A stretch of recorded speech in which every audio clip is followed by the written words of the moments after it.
Tired of your Wix store being a hidden gem?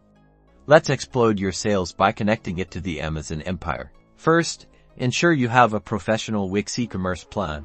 As this integration isn't available on basic plans, then head over to the Wix App Market. Type in Amazon in the search bar. You'll see several apps.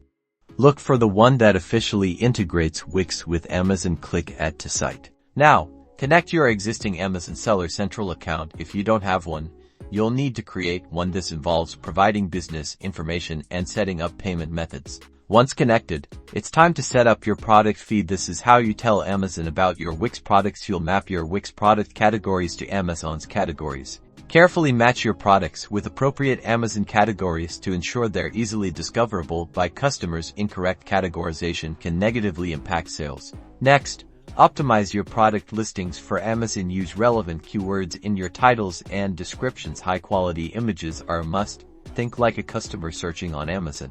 Now, manage your inventory. The integration syncs your Wix and Amazon inventory, preventing overselling. You can adjust inventory levels in Wix, and it will update on Amazon automatically. Finally, monitor your sales performance in both Wix and Amazon. Analyze which products perform best on each platform and adjust your strategy accordingly. You're now selling onto powerful platforms.